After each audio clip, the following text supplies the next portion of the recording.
దాదాపు గంట అయింది మనం వచ్చి అందరితో మనం మాట్లాడుతా ఉన్నాం. మీరు గమనించింది ఏంటి? ఇప్పుడు ఇక్కడ కూల్చడానికి అవకాశం ఉన్న వాతావరణం ఏంది అన్నది ఒకటి. అసలు నాకు సంబంధం లేదని కేటీఆర్ అంటున్నాడు. కూల్చుకోండి, ఒకవేళ తప్పకుండా నేనే దగ్గర వచ్చి కూలుస్తాను ఆయన అంటున్నాడు. ఇక్కడ మీరు అబ్జర్వ్ చేసిన విషయాలు ఏంటి అందరితో మాట్లాడిన తర్వాత? ఇప్పుడు మనం ఇక్కడికి వచ్చినప్పటి నుంచి చాలా వివరాల సేకరణలో భాగంగా ఇది శంకర్పల్లి మండలం జన్వాడ రెవెన్యూ గ్రామ పరిధిలో ఉండేటువంటి ఈ మిర్జాగూడ గ్రామ పంచాయతీ అంటే జీపీ కింద ఈ ఏరియా అంతా ఉందనేది మనకు అర్థమైంది. మియాఖాన్ గడ్డ ఆమ్లెట్ విలేజ్ లో ఈ ప్రాంతం ఉంది. ఈ మియాఖాన్ గడ్డ ఆమ్లెట్ పరిధిలో ఉన్నటువంటి ఈ పుల్కనూరు నాలా ఏదైతే ఉందో బుల్కనూరు నాలా, ఇదే మనకి ఈ నాలాగా చెప్పబడుతున్నటువంటి నాలా ఇది. ఈ నాలా ఇప్పుడు మనం గ్రామ కార్యదర్శి ద్వారా కానీ ఇరిగేషన్ ఏఈ ద్వారా కానీ లేకపోతే రెవెన్యూ డిపార్ట్మెంట్కి సంబంధించినటువంటి సర్వేయర్ కానీ రెవెన్యూ అధికారులు కానీ నిన్న వాళ్ళు వచ్చిండ్రు ఏదో చూసిండ్రు అది ఇది అని చెప్తున్నారు. ఇరిగేషన్ వాళ్ళు చెప్పే ప్రకారం ఏంటంటే రాధికా మేడం మాట్లాడిన ప్రకారము ఈ నాలాకు సంబంధించిన సమాచారం అంతా రెవెన్యూ డిపార్ట్మెంట్ సర్వేయర్ దగ్గరనే ఉన్నది. వాళ్ళు వచ్చి ఈ నాలాకు సంబంధించినటువంటి వెడ్త్ ఎంత, ఈ నాలాకి ఇరువైపులా ఏమైనా కట్ట ఉందా, ఎందుకంటే ప్రతి నాలాకి దాదాపుగా ఒకవైపు రెండు వైపులో ఆ నాలాని పర్యవేక్షణ చేయడానికి ఏదైతే మనకి మొదటి నుంచి ఉన్నటువంటి నాలాలని కానీ చెరువులని కానీ ఈ పర్యవేక్షణ చేసి రక్షించడానికి సంరక్షణ చేయడానికి ఉన్నటువంటి ఎవరైతే ఉద్యోగస్తులో లేకపోతే దానికి సంబంధించిన సిబ్బంది ఉంటారో వాళ్ళు నాలా ఎంట ఎప్పుడైనా రిపేర్ చేయాలన్నా కానీ, ఎందుకంటే సెల్ట్ ఫామ్ అవుతుంది, చెరువుల్లో ఫామ్ అవుతుంది, నాలాల్లో ఫామ్ అవుతుంది, ఏ ఫీడర్ ఛానల్ అయితే ఇది మరి ఇంత భారీ వర్షాలు పడ్డాయి హైదరాబాద్ లో, మరి ఇక్కడ చుక్క నీరు పడతలేదు. అంటే ఈ నీళ్లు రాకుండానే పైనే ఎక్కడెక్కడి నుంచో కబ్జాకు గురి కావడం వల్ల ఈ నాలాలోకి చుక్క నీరు వస్తలేదు. ఈ నాలా ద్వారా ఇక్కడ ఉన్న వాళ్ళు చెప్పిన ప్రకారం ఏంటంటే ఇది శంకరంపల్లి మండలంలో ఉన్నటువంటి అనేక గ్రామాల పొలిమేర్లలో కురిసిన వర్షాధార జలాలు ఈ నాలా ద్వారా ఈ గండిపేట చెరువులోకి పోవాలి, కలుస్తుందని వీళ్ళు చెప్తున్నారు. అయితే ఇక్కడ ఏదైతే ఈరోజు కానీ గత అనేక రోజులుగా ఇది 111 జీవోలో ఉంది, రెండవది దీనికి పర్మిషన్లు లేవు. ఇది గ్రామ పంచాయతీ కార్యదర్శి ఇచ్చినటువంటి ఆర్టీఏ ద్వారా ఇచ్చిన సమాచారం ప్రకారం కానీ ఆయన మనకు ఫోన్లో మాట్లాడి చెప్పినటువంటి సమాచారం ప్రకారం కానీ ఇక్కడ కన్స్ట్రక్షన్ అయినటువంటి మొత్తం ఏరియా కన్స్ట్రక్షన్ గురించి మనం మాట్లాడే ముందు ఫస్ట్ ఈ నాలా తెలిచేద్దాం. ఈ నాలా మీకు కబ్జా అయినట్టుగా కనిపిస్తుందా లేదా? ఈ నాలాకు సంబంధించినటువంటి వివరాలు ఏదైతే వీళ్ళు చెప్తున్నది ఇది ఒక గొలుసు పొడుగు అంటే 33 ఫీట్ల పొడుగుతోటి ఈ నాలా ఉండాలి. అంటే ఇక్కడ ఉన్నటువంటి గ్రామస్తులు కానీ ఇక్కడ ఉన్నటువంటి ఎడ్యుకేటెడ్స్ ఎవరైతే 20 ఏళ్ళు 30 ఏళ్ళు 40 ఏళ్ళ నుంచి చూసిన వాళ్ళు తెలుసుకున్న వాళ్ళు అవగాహన ఉన్నటువంటి వాళ్ళు చెప్పే ప్రకారం ఏంటంటే 33 ఫీట్ల వెడల్పుతోటి నాలా ఉండాలి. నాలాకు ఒకవైపున కట్ట అదొక 33 ఫీట్ల వెడల్పుతో ఉండాలి.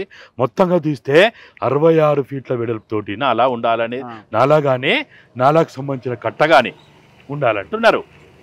అయితే వాళ్ళు చెప్తున్న ప్రకారం ఏంటంటే ఈ నాలాకి మనం ఉన్న రైట్ సైడ్లో మనం ఇట్లా చూస్తున్నాం కాబట్టి రైట్ సైడ్లో దీనికి కట్ట ఉండాలంటున్నారు అని అంటున్నారు.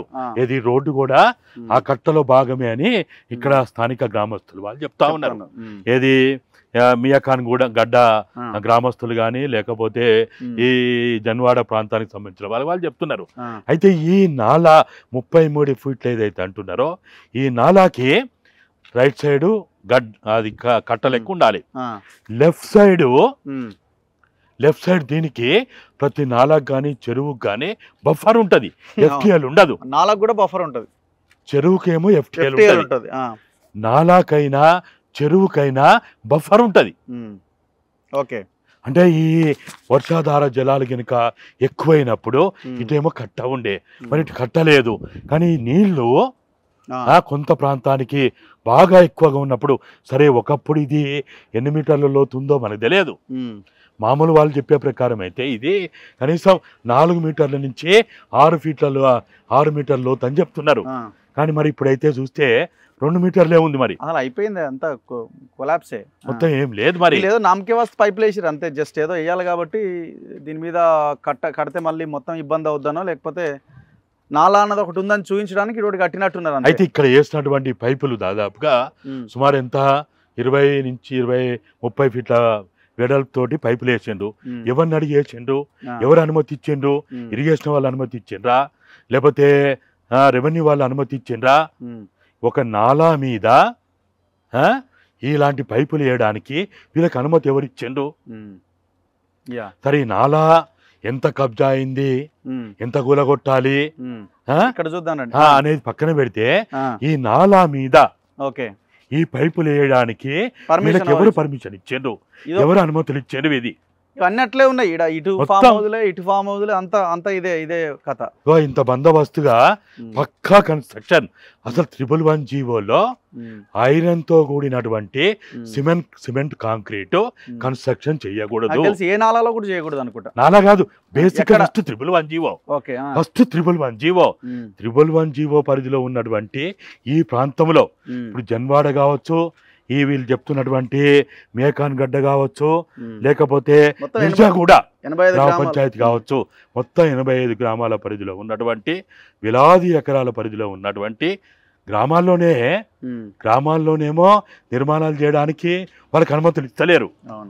కానీ ఇటువంటి ఎకరాల కొద్ది భూములలో మరి వేల స్క్వేర్ ఫీట్ల బిల్డింగ్ నిర్మాణం చేయడానికి, అది కూడా పక్కా కాంక్రీటు 1+1 నిర్మాణాలు చేయడానికి ఎట్లిచ్చారు? అది బేసిక్ క్వశ్చన్. అయితే మీరు అన్నట్టు ఈ నాలా ఏదైతే ఉందో ఈ నాలా మీద ఈ పైపులు వేయడానికి కానీ సిమెంట్ కాంక్రీట్ తో కూడినటువంటి స్లాబ్ వేసింది. ఇది టోటల్ స్లాబ్ ఎట్లేస్తారు? అవకాశం ఎవడు పర్మిషన్ ఇచ్చిండు? ఎవడు అనుమతులు ఇచ్చిండు?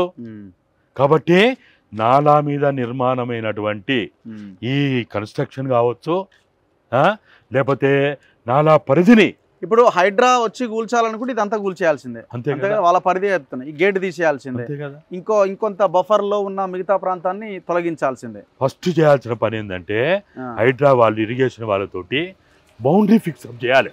అవును, ఈ నాలా ఇది బుల్కనూరు నాలా ఏదైతే అంటున్నారో ఈ నాలా విస్తీర్ణం ఎంత, వెడల్పు ఎంత, బఫర్ ఎంత, లెఫ్ట్ సైడ్ బఫర్ ఎంత, రైట్ సైడ్ కట్ ఎంత, ఇది డిసైడ్ చేయాలి. ఇది ఎందుకు చేస్తలేరు? దీనికి ఇంత పెద్ద రాత్రిలో పెద్ద పెద్ద జీవాలు తీస్తారు, పెద్ద పెద్ద నిర్ణయాలు చేస్తారు. అసెంబ్లీ కూడా తెల్లారి 3 గంటల దాకా నడిపినటువంటి మహనీయులు గవర్నమెంట్ ఈ నాలాని ఎందుకు వచ్చి బౌండరీ ఫిక్సప్ చేస్తలేరు? దీంట్లో ఏమైనా మిలాఖత్ ఉందా? బౌండరీ ఫిక్సప్ చేసిన తర్వాత తదుపరి హైడ్రా పని ఉంటుంది. ఫస్ట్ చేయాల్సిన పని ఏంది?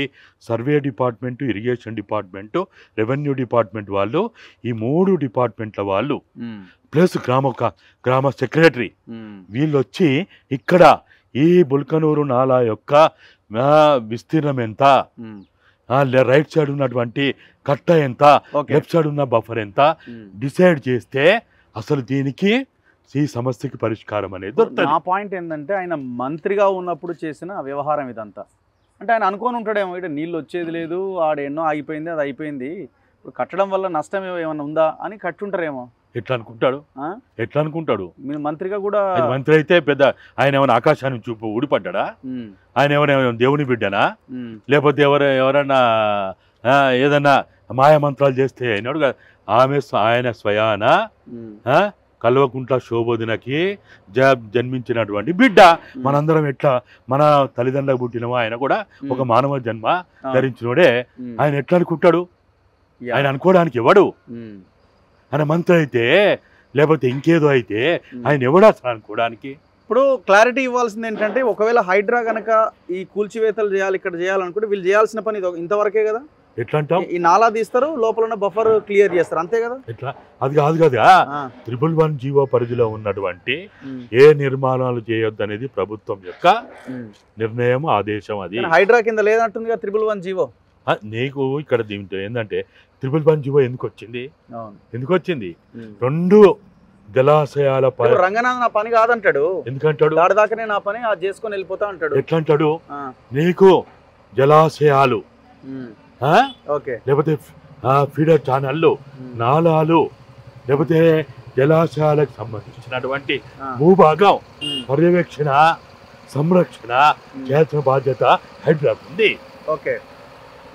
హైడ్రా పరిధిలోనే ఉంది. లేదంటే ఎట్లా? 111 జీవో వచ్చిందే 2 జలాశయాల కోసం వచ్చిన జీవో. వాటిని కాపాడడం కోసమే, వచ్చింది. అవును, అంతకు తప్ప 111 జీవో అనేది ఎందుకు వచ్చింది? సో ఇంకొకటి రెండో అంశము ఇక్కడ